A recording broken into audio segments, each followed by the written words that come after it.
కేసీఆర్ ఇట్లా అన్యాయం చేస్తాడు, మా ప్రభుత్వం వస్తే మీకు కనీస వేతనం చేస్తాము, మీకు సమ్మెకాలం వేతనం కూడా ఇస్తున్నారు, సమ్మెకాలం వేతనం ఇవ్వలేదు, ప్లస్ మాకు శాలరీ చేస్తానన్నది కనీస వేతనం చేయలేదు. ఇప్పుడు ఏమంటుండ్రు 2 years అయినా కానీ బడ్జెట్ లేదు, మా దగ్గర డబ్బు లేదు, ఇది లేదు అది లేదు అంటుండ్రు.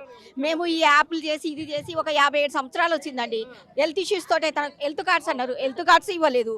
మళ్ళీ తర్వాత ఇప్పుడు మాకు ఆయా లేక 5 సంవత్సరాలు, ఆయా లేకుంటే ఆయా పని టీచర్ పని నేనే చేయాలి. మళ్ళీ పిల్లలు వచ్చి 15 మంది ఇన్ టైంలో యాప్ చేయాలి, ఫేస్ క్యాప్చర్ చేయాలి. ఆ సమస్యలు ఆయాలు లేక చాలా మంది ఉండ్రు. మేము వయసు మరలింది 57 సంవత్సరాలు అయినా కానీ మాకు ఆయా లేకుండా పని చేయమంటే అట్లా చేస్తాము ఇట్లా చేస్తాము. కనీసం హెల్త్ కార్డు ఇవ్వాలి కదా, చేసి మా సర్వీస్ అంతా దీనికే దారపోసినాము. ఇప్పుడు రోగాలు వచ్చినాయి, మాకు హెల్త్ కార్డులు ఎందుకు ఇయ్యరు? పెద్ద పెద్ద పెద్ద జాబులు ఉన్న వాళ్ళకేమో హెల్త్ కార్డులు వాళ్ళకి అమౌంట్ ఇస్తూ ఉన్నారు. కనీసం మా కార్డ్స్ ఇస్తేనన్నా మేము ఆరోగ్యపరంగానే చూస్తాం కదా. మాకు ఇచ్చే 13,600 మా హెల్త్ ఇష్యూస్ ఏం చూసుకుంటాం, మా పిల్లల్ని ఏం చదువుకుంటాము, మరి మేము ఎట్లా బ్రతకాలి? ఈ కాంగ్రెస్ ప్రభుత్వము రాకముందు కేసీఆర్ ప్రభుత్వం వచ్చినప్పుడు మేము ఇట్లా చేస్తాం అట్లా చేస్తాం అన్ని చేస్తాం, మీకు మంచిగా చేస్తాం అంగన్వాడీ టీచర్లకొని ఇదేసి మా మంత్రి సీతక్క గారు కూడా అన్నారు. మరి ఇప్పుడు మాకు 2 సంవత్సరాలు అవుతుంది, కనీస వేతనము 18,000 మేనిఫెస్టోలో పెట్టారు.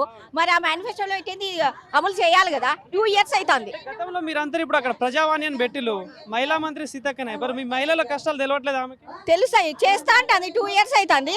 ఈ రోజు ధర్నాకు వస్తే వాళ్ళని ధర్నా చేయనియకుండా మమ్మల్ని ఎక్కడో నాకు అరెస్ట్, ఆమె కూడా ఒక మహిళే కదా, పర్మిషన్ ఇవ్వకుండా మమ్మల్ని ధర్నా ఎక్కడోళ్ళని అక్కడ పోలీస్ స్టేషన్లో మధ్యలో ఆఫ్ చేసి ఇక్కడికి వచ్చేసరికి టెంట్ వేయకుండా ఏం చేయకుండా చేయడము ఆ మంత్రి గారికి. ప్రజాపాలన అందిస్తున్నాము, ధర్నా చౌక్ ఎత్తేసినాము, అందరు ధర్నాలు చేసుకోవచ్చు, అందరూ క్వశ్చన్ చేయొచ్చు అని ముఖ్యమంత్రి చెప్పిండు కదా. మరి ఇవాళ మమ్మల్ని ఎందుకు చేయట్లేదు? మేము ఇవాళ ధర్నా అనగానే మాకు ఒంటిపూట స్కూళ్ళది అదొక జీవో ఇచ్చేసిండు, 1 month హాలిడేస్ అది జీవో ఇచ్చిండు. మరి అదే రకంగా ఈ 18,000 వేతన మేనిఫెస్టోలో పెట్టింది, అది కూడా వేస్తే మేము హ్యాపీగా వెళ్ళిపోయేటోళ్ళం కదా, ఇంత ఇబ్బంది పడకపోయేటోళ్ళం కదా. అక్కడ అంటే స్కూల్ ఇట్లా వదిలేసి ఇక్కడ ఎండలో ఇక్కడ ధర్నాలు చేస్తా ఉన్నారు, ఏంటి మరి? మా పైన ఉన్న నాయకులు మా కోసం కొట్లాడుతా అంటే వాళ్ళని అరెస్ట్ చేసి తీసుకుపోవడము, మనము హక్కు లేదా? భారత రాజ్యాంగంలోనే మన వాక్ స్వాతంత్రం హక్కు ఉంది. అలాంటి హక్కును కాలరాసి పోరాటాలు చేయొద్దని ఇవాళ ఇంత నిర్దాక్షిణ్యంగా వాళ్ళ నాయకులను ఇచ్చేసి తీసుకుపోవడం అయితే దారుణం అండి. మాకు దయదలిచి మా కనీస వేతనము 18,000 ఇచ్చి మా వాళ్ళని విడుదల చేసి మాకు మేనిఫెస్టోలు పెట్టిన ఏమేమైతే మాకు అమలు చేస్తామన్నారో ఆ విధంగా అన్ని అమలు చేయాలని కోరుకుంటున్నాం. ప్రభుత్వం పాలన ఎట్లా అనిపిస్తా ఉందమ్మా? దాదాపుగా 3 సంవత్సరాలు అవ్వస్తుంది, మీకు హామీ ఇచ్చింది వాళ్ళే, ఇప్పుడు అధికారంలో నాయకులే మీకు గతంలో హామీ ఇచ్చిళ్ళు, గెలిపిస్తే కేసీఆర్ కంటే మంచిగా చేస్తామని వీళ్ళే చెప్పిళ్ళు వీళ్ళందరూ. మరి ఏంది ఇప్పుడు ఎవరైనా పట్టించుకుంటారా? మేము 2 years ఓపిక పట్టినామండి. సరే కొత్తగా వచ్చింది కదా అన్ని సర్దుకోవాలి కదా అని 2 years దాకా ఆగినాము. 2 years అయినా కానీ ఏం పని చేయట్లేదు. చేయకుండా ఉంటే ఎన్ని రోజులని చూస్తాము? మాకు కూడా కడుపు ఉంది, మాకు పిల్లలు ఉండరు కదా. మరి ఇక మేము ఇప్పుడు బడ్జెట్ సమావేశాలు ఉన్నాయి కదా, కొంచెం ముందు మేము వస్తే ఈలోగానన్నా వాళ్ళు ఏమన్నా మాకు బడ్జెట్లో మాట్లాడతారేమో అనుకున్న విధంగా మేము ఈ ధర్నాన్ని పెట్టుకుంటే ఈ పోరాటాన్ని అణిచివేయాలని చూసింది. కానీ ఇది కరెక్ట్ కాదండి, ఇంతకంటే ఇంకా రెట్టింపు చేయవలసి వస్తుందండి. వాళ్ళ అన్నయ్య మేము అడుగుతున్నాం, మేము వేరే అడగట్లేదు, ఏం అడగట్లేదు. వాళ్ళు ఇస్తామన్నయే మాకు ఇవ్వమని 2 years ఆగి అడిగినా కానీ వాళ్ళు మమ్మల్ని ఈ విధంగా చేసినట్టు వాళ్ళకి అది న్యాయం కాదండి. Thank you. ఖమ్మం నుంచి వచ్చాం, కూసుమంచి, ఖమ్మం జిల్లా కూసుమంచి మండలం తిరుమలపాలెం ప్రాజెక్టు మాది. ఇప్పుడు ఖమ్మం అనేది మొన్న బాగా ఇబ్బంది అయింది అందరు వెలుగుమట్లలో. అవును, అయితే నా పేరు పద్మ అండి, కూసుమంచి 4వ సెంటర్ మాది. 27 సంవత్సరాలు నేను చేయబట్టి. అయితే ఆయమ్మ లేదు, 23లో ఆయమ్మ పోయింది, నాకు ఆయమ్మ లేదు, నాకు ఒంట్లో మంచుకుంటలేదు.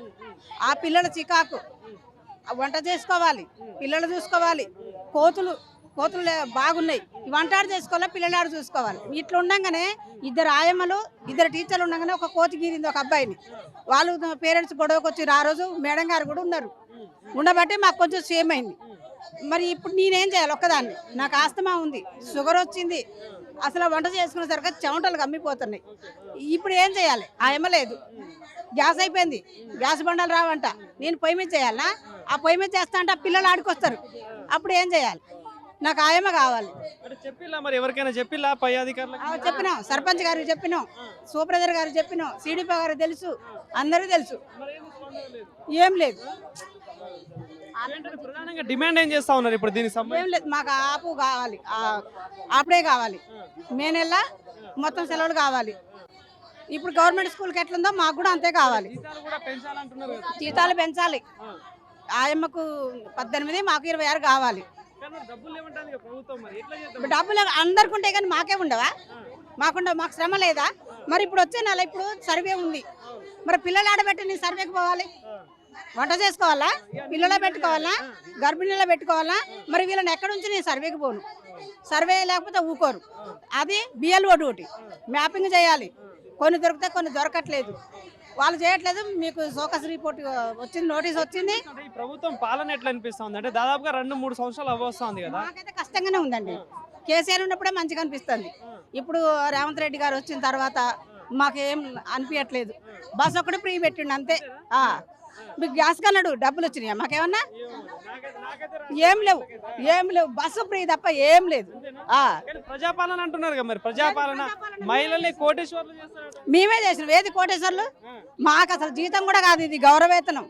ఆ గౌరవేతనం కూడా టయానికి రావట్లేదు. పనికి తగ్గ వేతనం అడుగుతున్నాం. మాకు జీతం కావాలి. వాళ్ళు సెల్లులని ఇచ్చారు, సెల్లులు పని చేయట్లే. 8:30 కాగానే అది వేపలు కొట్టాలంటారు. ఒకటి పని చేస్తుంది, ఒకటి పని చేయదు. ఈ సిగ్నల్ ఉండదు. ఎమ్మెల్యేలు ఉంటారు, మరి ఇట్లా ఉంది పరిస్థితి. పిల్లలు ఇబ్బంది పడతా ఉన్నారు, ఇక్కడ ఇట్లా ఇబ్బంది ఉంటుంది, పట్టించుకోరు. ఎవరికి కూడా మాకు రెస్పాండ్ లేదు, ఎవరు పట్టించుకోవట్లే మమ్మల్ని. అంగన్వాడీ టీచర్ అంటే ఏమోలే అని అంతే, ఇక వదిలేస్తారు అంతే.